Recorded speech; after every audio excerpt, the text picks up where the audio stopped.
3일째 되던 날에 갈릴리에 있는 가나라는 마을에서 결혼식이 열렸습니다. 예수님의 어머니도 결혼식에 참석하였고 예수님과 그분의 제자들도 결혼식에 초대받았습니다. 포도주가 바닥났을 때 예수님의 어머니가 예수님께 이 집의 포도주가 다 떨어졌구나 라고 말해 주었습니다. 예수님께서 어머니, 왜 저에게 이런 부탁을 하십니까? 저의 때가 아직 오지 않았습니다. 라고 대답하셨습니다. 예수님의 어머니는 하인들에게 그분이 시키는 일을 무엇이든지 하여라 하고 말해 두었습니다. 그 집에는 돌로 만든 물 항아리가 6개 있었습니다. 이 항아리는 유대인들이 정결 예식에 사용하는 항아리들이었습니다. 그것은 각각 물 2~3 동이를 담을 수 있는 항아리였습니다. 예수님께서 하인들에게 항아리에 물을 채워라 하고 말씀하셨습니다. 하인들은 항아리에 물을 가득 채웠습니다. 그러자 예수님께서는 그들에게 자, 이제 그것을 퍼다가 잔치를 주관하는 사람에게 갖다 주어라 하고 말씀하셨습니다. 하인들은 물을 떠서 잔치를 주관하는 사람에게 갖다 주었습니다.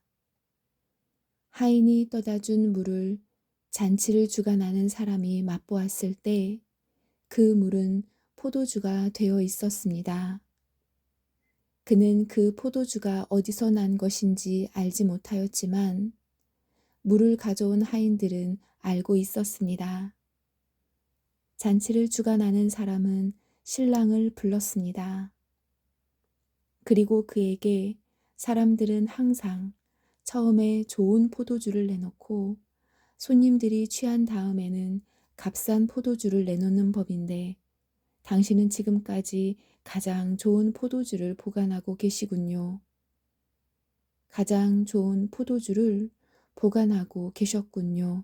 하고 말하였습니다. 예수님께서는 이 첫 번째 표적을 갈릴리 가나에서 행하셨으며 거기서 그의 영광을 보여주셨습니다. 그러자 그의 제자들이 그를 믿게 되었습니다.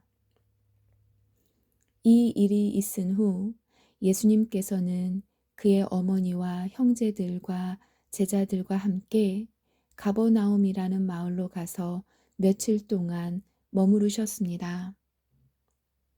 성전을 깨끗하게 하심. 유대의 명절인 유월절이 가까이 오자 예수님께서는 예루살렘으로 올라가셨습니다. 예수님께서는 성전 뜰 안에서 소와 양과 비둘기를 팔고 있는 사람들과 또 상에 앉아서 돈을 바꿔주는 사람들을 보셨습니다. 예수님께서는 끈으로 채찍을 만들어 양과 소를 비롯하여 모든 짐승을 성전 뜰에서 쫓아내셨습니다. 예수님께서는 돈 바꾸는 사람들의 상을 뒤엎으시고 그 사람들의 돈을 흩트리셨습니다. 그리고 비둘기를 파는 사람들에게 명령하셨습니다.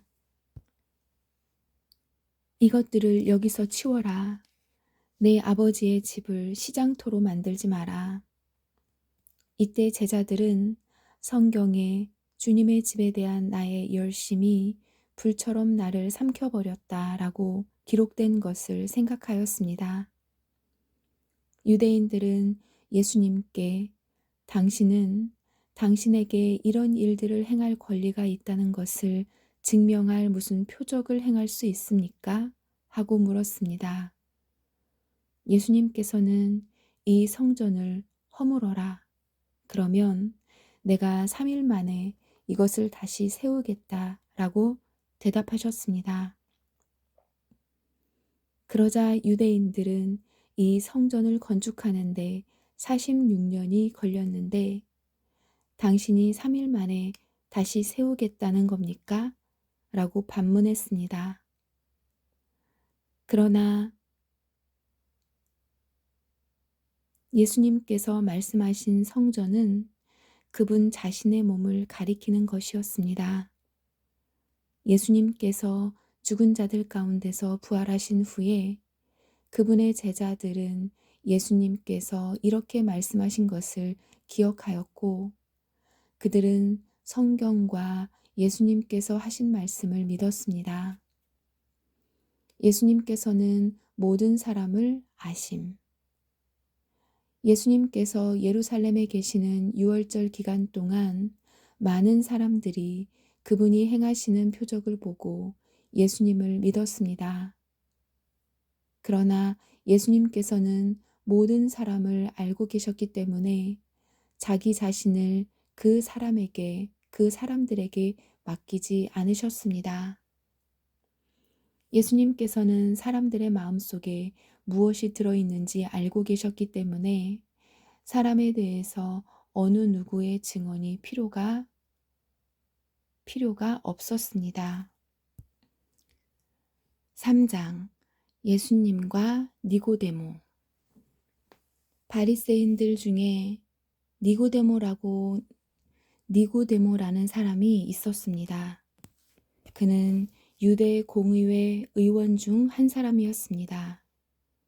어느 날 밤 니고데모가 예수님을 찾아왔습니다. 그는 선생님, 우리는 당신이 하나님께로부터 오신 선생님이라는 것을 압니다. 하나님께서 함께 하시지 않는다면 아무도 선생님께서 하셨던 일들을 행할 수 없습니다. 라고 말했습니다. 예수님께서 대답하셨습니다. 내가 너에게 진리를 말한다. 누구든지 다시 태어나지 않으면 하나님의 나라를 볼 수 없다. 니고데모가 예수님께 물었습니다. 사람이 이미 나이가 많아 어른이 되었는데 어떻게 다시 태어날 수 있겠습니까? 어머니의 태 안에 다시 들어가 2번씩이나 태어날 수 있겠습니까? 예수님께서는 이렇게 대답하셨습니다.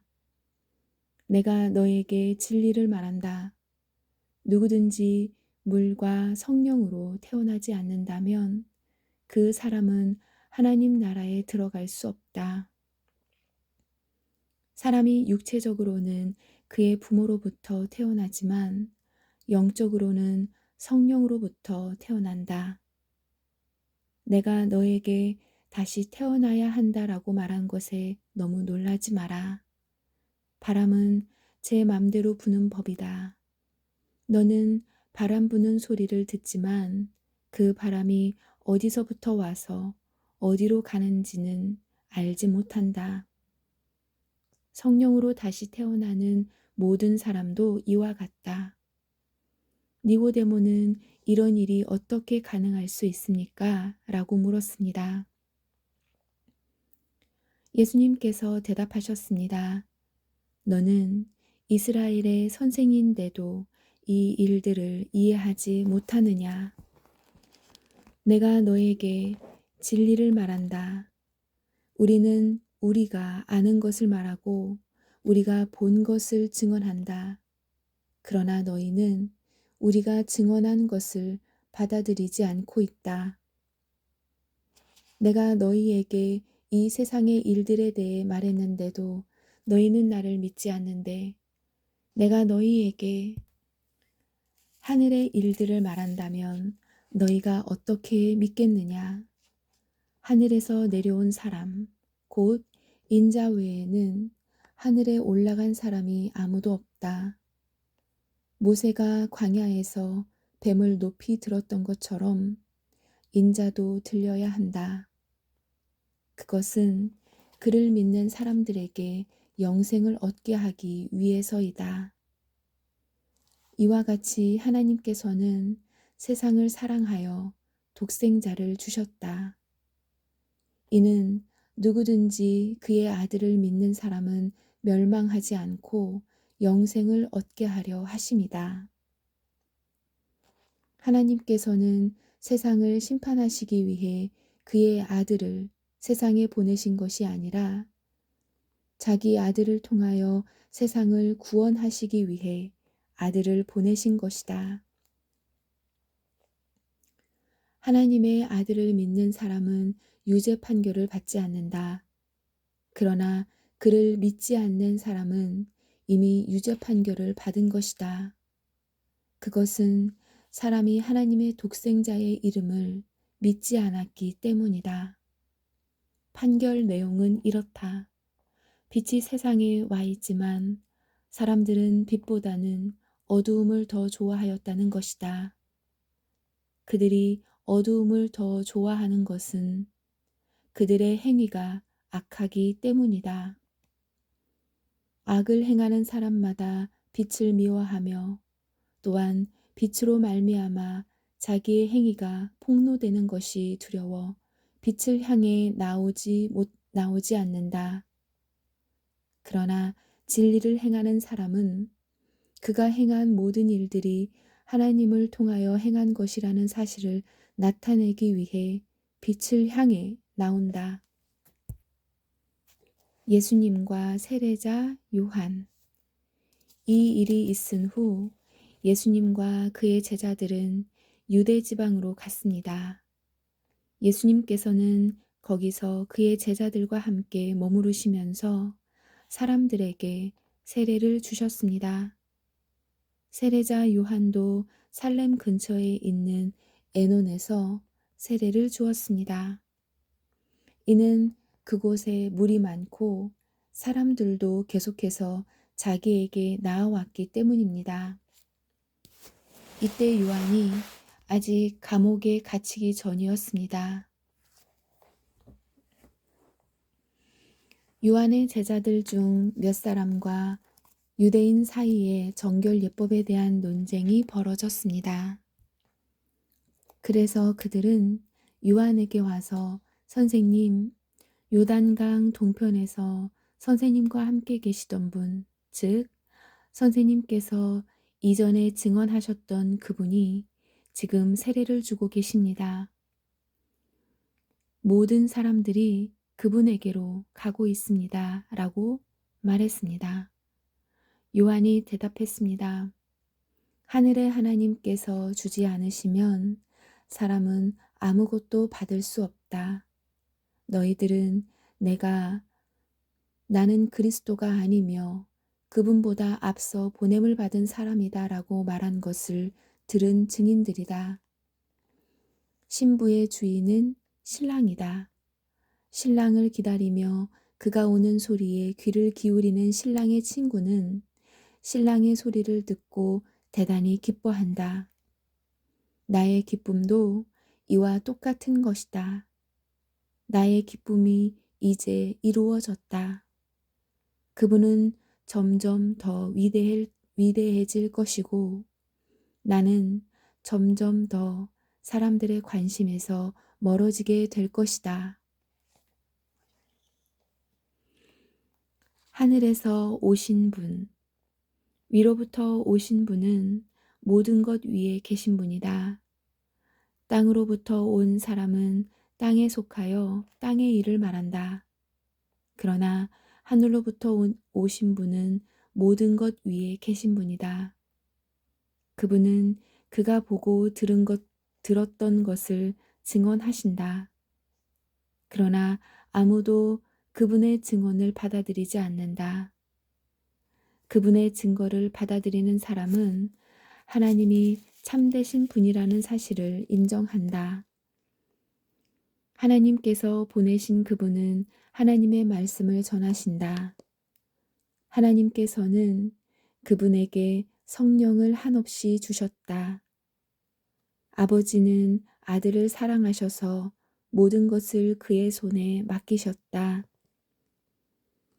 아들을 믿는 사람은 영생이 있지만 아들을 거역하는 사람은 생명을 보지 못하고 도리어 하나님의 진노가 있을 것이다. 아멘.